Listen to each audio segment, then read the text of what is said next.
सुप्रभातम। आप सभी छात्र छात्राओं का SNB ऑनलाइन क्लासेस में हार्दिक स्वागत है। अभी तक हम संस्कृत के संबंध में कुछ सामान्य चर्चाएं परिचयात्मक रूप में कर चुके हैं।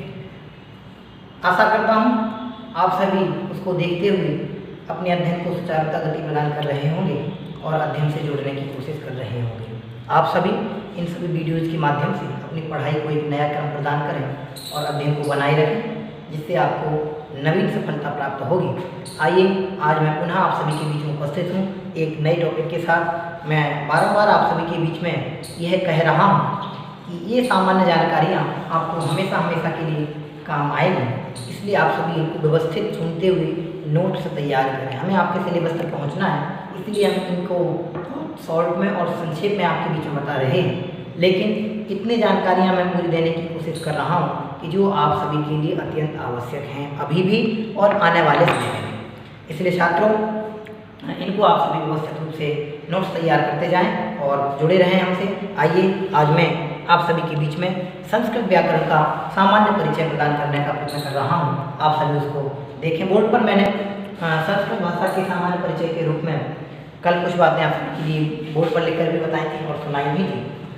आज मैं आप सभी के बीच में संस्कृत व्याकरण का सामान्य परिचय दूंगा कि संस्कृत व्याकरण क्या है, कैसा है और इसके कितने मुनि हैं इत्यादि। इसमें हम कुछ बिंदुओं के माध्यम से आज जानेंगे। संस्कृत व्याकरण विश्व का एक समृद्ध व्याकरण है। क्या कहा? संस्कृत व्याकरण विश्व का एक समृद्ध व्याकरण है। हमारा जितना अधिक पुराना साहित्य है वह संस्कृत भाषा में ही निबद्ध है। निबद्ध है का मतलब लिखा हुआ है। संस्कृत भाषा में लिखा इसलिए गया है क्योंकि संस्कृत ही एकमात्र ऐसी भाषा थी जिसमें व्याकरण से संबंधित, ग्रामर से संबंधित कोई दोष उसमें नहीं था। अर्थात पूर्ण निर्दोष भाषा जो है उस भाषा का नाम है संस्कृत भाषा। और कोई भी भाषा अपने व्याकरण बाहुल्य से, व्याकरण के कारण ही समृद्ध और श्रेष्ठ होती है। जिस भाषा का जितना व्याकरण श्रेष्ठ होगा, अच्छा होगा, शुद्ध होगा, वह भाषा उतनी ही शुद्ध, श्रेष्ठ एवं समृद्ध मानी जाती है।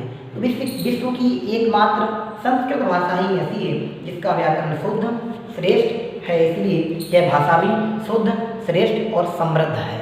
आइए हम देखते हैं कि संस्कृत भाषा का जो व्याकरण है वह किस प्रकार से है। इसकी व्याकरण की रचना किन किन के माध्यम से, व्याकरण को उसकी रचना किन किन के द्वारा हुई है, आइए हम देखते हैं। संस्कृत व्याकरण के त्रिमुनि हैं, हमने बोर्ड पर लिखा हुआ है। संस्कृत व्याकरण को उसकी रचना जिनके माध्यम से हुई है, ऐसे जो पूर्वाचार्य हुए हैं, पूर्व मुनि हुए हैं, उनको त्रिमुनि के नाम से जाना जाता है। क्या लिखा है? संस्कृत व्याकरण के त्रिमुनि, जिनके माध्यम से संस्कृत व्याकरण विस्तृतता को प्राप्त हुआ, विशुद्धता को प्राप्त हुआ, जिन्होंने संस्कृत व्याकरण को उसकी संरचना की, ऐसे वह जो तीन नाम हैं उनको त्रिमुनि की संज्ञा दी गई है। अब वह त्रिमुनि कौन कौन से हैं, तो उन त्रिमुनियों के नाम भी हमने कौन सा यहाँ पर बॉक्स में लिखे हुए हैं। यहाँ पर आप देख सकते हैं, प्रथम जो त्रिमुनियों में से प्रथम है उनका नाम है पाणिनि। क्या नाम है? पाणिनि। द्वितीय जो है उनका नाम है कात्यायन। प्रथम का नाम क्या बताया? पाणिनि। द्वितीय का नाम क्या बताया? कात्यायन। कात्यायन का ही दूसरा नाम है वररुचि। कात्यायन का ही दूसरा नाम है वररुचि। कात्यायन का ही दूसरा नाम क्या है?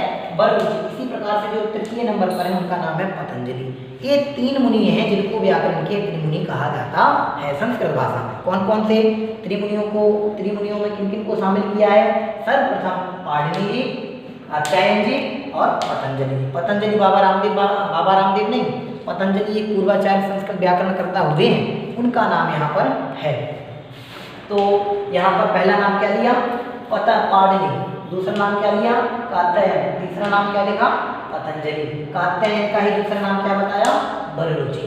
इस प्रकार से जो संस्कृत व्याकरण को उसकी जिनके माध्यम से रचना हुई, संस्कृत व्याकरण जिनके माध्यम से समृद्धता को प्राप्त हुआ, वह त्रिमुनियों के नाम जो पूर्व में हुए उनके नाम हमने आपके बीच में बताए हैं। कौन कौन से?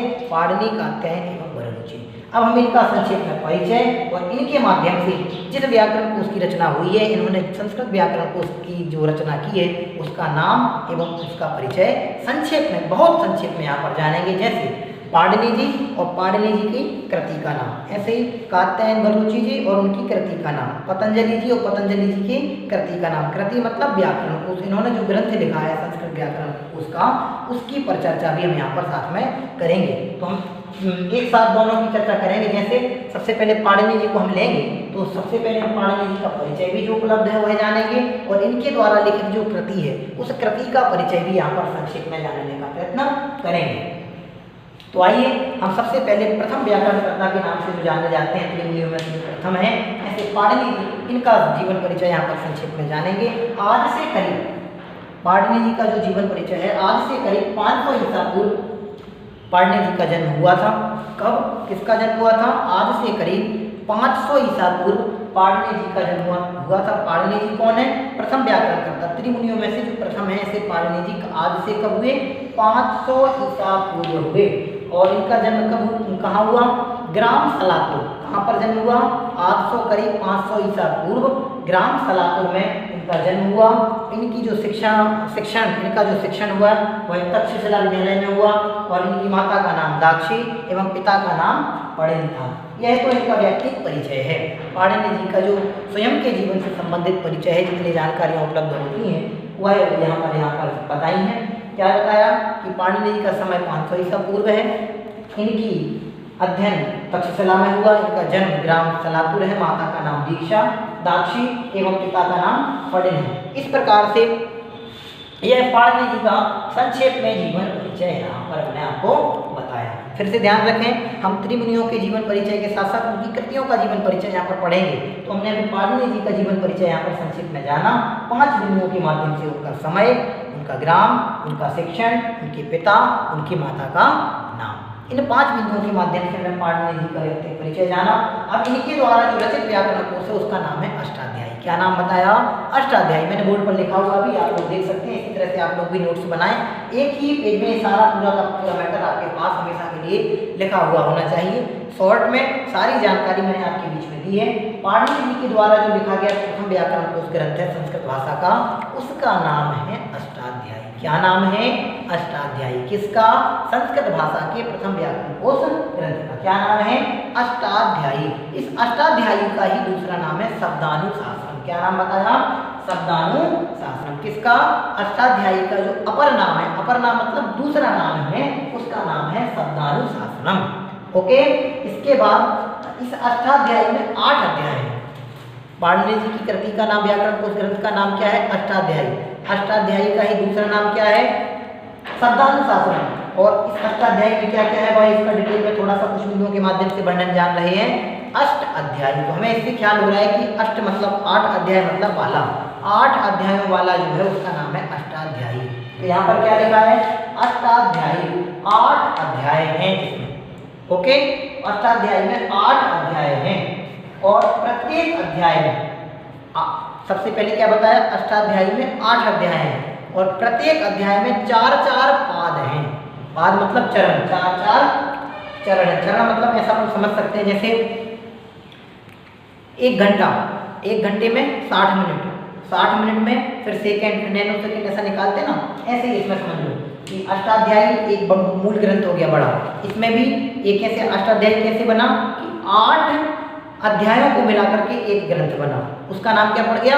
अष्टाध्यायी। ऐसे जो प्रत्येक अध्याय है, प्रत्येक अध्याय में 4-4 पाद हैं। एक 4-4 पाद को मिलाकर के एक अध्याय हुआ है। ऐसे 8 गुणित 4 करेंगे, 8 अध्यायों में प्रत्येक अध्याय में 4 पाद हैं, तो एक अध्याय में 4 पाद हुए तो 8 पाद में कितने अध्याय होंगे? 8 गुणित 4 बराबर 32। तो टोटल अष्टाध्याय में 32 पाद हुए। तो मतलब क्या हुआ कि अष्टाध्यायी एक मूल ग्रंथ है, इसमें 8 अध्याय एवं प्रत्येक अध्याय में 4 पद होने के कारण टोटल 32 पद इसमें हैं। ओके। अब यहाँ पर अपन को ध्यान रखना है कि यह जो अष्टाध्यायी कृति है यह संस्कृत भाषा के व्याकरण की आधार स्तंभ कृति है। इससे ही संस्कृत भाषा समृद्धता को प्राप्त हुई। इससे ही संस्कृत भाषा का आधार, संस्कृत भाषा के व्याकरण का आधार स्थापित होता है। इसलिए इसको व्याकरण की आधार स्तंभ कृति भी कहा गया है। किसको? संस्कृत भाषा के व्याकरण की आधार स्तंभ कृति का नाम क्या है? अष्टाध्यायी। अष्टाध्यायी में 8 अध्याय और 32 पाद हैं। अष्टाध्यायी के रचनाकार पाणिनि जी हैं। इतनी बातें मैं आप सभी के बीच में बताई। अभी इसी अष्टाध्यायी का जो प्रथम सूत्र है, जहां से इस अष्टाध्यायी ग्रंथ का प्रारंभ होता है, उसका प्रथम सूत्र है वृद्धिरादेज। क्या सूत्र है? वृद्धिरादेज। और इसका अंतिम जो सूत्र है वह है आ। ओके, इस प्रकार से यह संस्कृत भाषा का जो प्रथम व्याकरण आधार स्तंभ है उसका नाम है अष्टाध्यायी। अष्टाध्यायी की यह बातें करीब 7 बिंदुओं के माध्यम से हमने अष्टाध्यायी ग्रंथ का सामान्य परिचय जाना। क्या क्या जाना? कि व्याकरण के त्रिमुनियों में जो प्रथम उसका नाम है, उनका नाम है पाणिनि जी। इनका समय है 500 ईसा पूर्व। इनका जन्म ग्राम सलापुर। इनके अध्ययन नाम है माता दाक्षी पिता पढ़ें। इसके बाद इन्होंने अष्टाध्यायी ग्रंथ की रचना की। शब्दानुशासन उसका दूसरा नाम है। इसमें टोटल 8 अध्याय हैं। प्रत्येक अध्याय में 4 पाद हैं। इस प्रकार से पूरे अष्टाध्यायी ग्रंथ में 32 पाद हो जाते हैं। इसको व्याकरण का प्रथम आधार स्तंभ ग्रंथ भी कहा जाता है। साथ ही इसका प्रथम सूत्र वृद्धिरादेज है एवं अंतिम सूत्र आ है। इस प्रकार से हमने संस्कृत भाषा के जो प्रथम मुनि हैं, व्याकरण के प्रथम जो त्रिमुनियों में से एक हैं, उनका नाम पाणिनि जी है। पाणिनि जी का जीवन परिचय और उनकी कृति का परिचय हमने यहाँ पर संक्षेप में जाना। इसके बाद है जो दूसरे त्रिमुनियों में जिनका दूसरा स्थान है, उनका नाम है कात्यायन। क्या नाम है? कात्यायन। तो हमने अभी जाना था कि कात्यायन का अपर नाम अर्थात दूसरा नाम है बररुचि। तो कात्यायन का समय क्या है? कि 350 ईसा पूर्व। ये पाणिनि जी के बाद हुए ना, तो कितने वर्षों का अंतर आया यहाँ पे? यहाँ 500 ईसा पूर्व और एक 350, तो 150 वर्षों का अंतर इनमें आ गया। ये इनके 150 वर्ष बाद हुए। किनके? पाणिनि जी 500 वर्ष और इनके 150, पाणिनि जी के 150 वर्ष बाद कात्यायन जी हुए। तो इनका समय क्या है कि आज से 350 ईसा पूर्व कात्यायन जी का जन्म हुआ। ओके, कहाँ पर हुआ? कि दक्षिण भारत में इनका जन्म हुआ। ये दक्षिण भारत के निवासी कहलाते हैं। कौन? बररुचि। बररुचि के द्वारा जो व्याकरण कोश लिखे गए हैं उसको वार्तिक के नाम से जाना जाता है। किसके नाम से जाना जाता है? वार्तिक के नाम से जाना जाता है। वार्तिक का तात्पर्य यह होता है कि जो संस्कृत भाषा में सूत्र हैं, उन सूत्रों को स्पष्ट करने के लिए और जो उनका वर्णन किया जाता है और विस्तृत रूप में लिखा जाता है, उसको वार्तिक कहते हैं। ठीक है, तो यहाँ पर हम देखते हैं कि आचार्य कात्यायन बररुचि के द्वारा वार्तिक लिखे गए। वार्तिक करीब 1500 सूत्रों पर इन्होंने वार्तिक लिखी। कितने सूत्रों पर?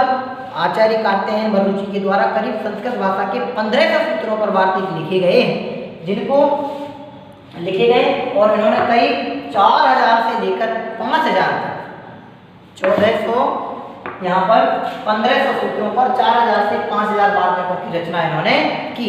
वर्तमान में भी इन्हीं के कात्यायन बररुचि के करीब 836, कितने? करीब 836 वार्तिक वर्तमान में वैयाकरण सिद्धांत कौमुदी में संकलित हैं। अभी भी प्रचलन में वह चले आ रहे हैं। कितने वार्तिक? 836। किनकी चर्चा मैं कर रहा हूँ? प्रथम पाणिनि, प्रथम व्याकरणकर्ता जो थे वह पाणिनि। द्वितीय व्याकरणकर्ता जो पाणिनि जी के बाद हुए 350, आज से करीब 350 वर्ष पूर्व, जो दक्षिण भारत के निवासी थे। ऐसे कात्यायन बररुचि के द्वारा जो लिखे गए हैं उसका नाम है वार्तिक। वार्तिक करीब इन्होंने 1500 सूत्रों पर लिखे और 1500 सूत्रों पर करीब 4000 से लेकर के 5000 तक वार्तिकों की रचना इनके द्वारा की गई है। और उन्हीं में से 4000 में 4000 करीब 4000 से लेकर 5000 तक जो वार्तिक हैं, उन्हीं वार्तिकों में से करीब 836 वार्तिक आज वर्तमान में भी वैयाकरण सिद्धांत कौमुदी में वर्तमान में प्रचलित हैं, स्वीकृत हैं, चले आ रहे हैं। इस प्रकार से हमने अभी जो द्वितीय हैं कात्यायन बररुचि, इनका संक्षेप में जीवन परिचय और इनके द्वारा रचित जो कृति है जिनको वार्तिक के नाम से जाना जाता है, उसकी चर्चा यहाँ पर हमने की। इस प्रकार से त्रिमुनियों में से जो 2 हैं, प्रथम पाणिनि, द्वितीय कात्यायन, इन 2 की चर्चा हमारी हुई। अब जो तृतीय हैं उनका नाम है पतंजलि। क्या नाम है? पतंजलि। प्रथम का नाम क्या बताया था? पाणिनि। पाणिनि के पिताजी का नाम क्या बताया था? पढ़ेन। माता जी का नाम क्या बताया था? दाक्षी। ऐसी कात्यायन जी का दूसरा नाम क्या बताया था? बररुचि। आज से कब हुए? करीब 350 वर्ष पूर्व हुए। इनके द्वारा कात्यायन जी के द्वारा रचित जो व्याकरण कोश ग्रंथ है उसका नाम क्या है? वार्तिक। इस प्रकार से पाणिनि जी और कात्यायन जी का संक्षेप में हमने जीवन परिचय और कृति का परिचय यहाँ पर हमने जाना। अब इसके बाद जो है वह है पतंजलि। कौन है? त्रिमुनियों में से जो अंतिम है, संस्कृत व्याकरण के जो त्रिमुनि कहलाते हैं उनमें जो अंतिम है उनका नाम है पतंजलि। क्या नाम है?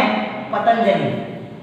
ठीक है, तो पतंजलि का समय कब से कब तक का स्वीकार किया गया है? पतंजलि का समय आज से करीब 200 ईसा पूर्व स्वीकृत किया गया। ध्यान रखें, पाणिनि जी का समय आज से करीब 500 ईसा पूर्व, कात्यायन जी का समय आज से करीब 350 ईसा पूर्व और पतंजलि जी का समय आज से करीब 200 ईसा पूर्व। तो दोनों में 150 वर्ष का अंतर आया। इनका 500 वर्ष था, फिर इनके पाणिनि जी के 150 वर्ष बाद कौन हुए? कात्यायन जी। कात्यायन जी के 150 उपरांत कौन हुए? 150 वर्षों उपरांत कौन हुए? पतंजलि जी। इस प्रकार से 200 इनका यहाँ समय लिखा हुआ, आज से करीब 200 ईसा पूर्व इनका जन्म माना जाता है। पतंजलि के द्वारा जो रचित व्याकरण ग्रंथ है उसका नाम है महाभाष्यम। उसको किस नाम से जाना जाता है? महाभाष्यम। ध्यान रखें, पाणिनि जी के द्वारा रचित व्याकरण ग्रंथ को अष्टाध्यायी के नाम से जाना जाता है। कात्यायन वर्ग जी के द्वारा रचित व्याकरण ग्रंथ को वार्तिकम के नाम से जाना जाता है और पतंजलि जी के द्वारा रचित व्याकरण ग्रंथ को महाभाष्यम के नाम से जाना जाता है। इस प्रकार से त्रिमुनियों के 3 अलग अलग व्याकरण ग्रंथ हैं। तो हम अभी अष्टाध्यायी जी के बारे में और वार्तिकम के बारे में जान चुके हैं। अब हम जान रहे हैं महाभाष्यम के बारे में। ठीक है, तो अभी महाभाष्य क्या है? महाभाष्य इन्हीं जो व्याकरण ग्रंथ हैं, इन्हीं व्याकरण ग्रंथों को और सरल और विस्तृत रूप में जो उसका ही विवेचन किया गया है उसको भाष्य कहते हैं। क्या कहते हैं?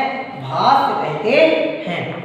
तो ध्यान रखें, ये भाष्य की रचना पतंजलि जी ने किसके आधार से की? तो पतंजलि जी ने इन महाभाष्य की रचना पाणिनि जी के अष्टाध्यायी ग्रंथ के आधार से की। तो इस महाभाष्य का आधार ग्रंथ कौन सा? आधार कौन हो गया? अष्टाध्यायी।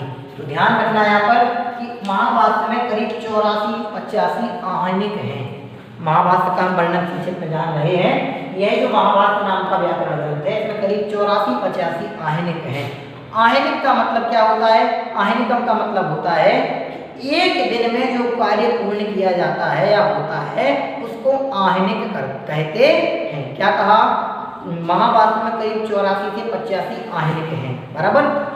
आहनिक किसे कहते हैं? हमने बोर्ड पर संक्षेप में लिखा हुआ है, एक दिन के कार्य को आहनिक कहते हैं। एक दिन के कार्य को आहनिक कहने का मतलब क्या हुआ कि एक दिन में जो कार्य पूर्णता को प्राप्त होता है उसे आहनिक कहते हैं। क्या कहते हैं? आहनिक कहते हैं। तो यह जो महाभाष्य नाम का ग्रंथ है इससे अनुमान किया जा सकता है तकरीबन 84-85 दिनों में पूर्ण हो गया था।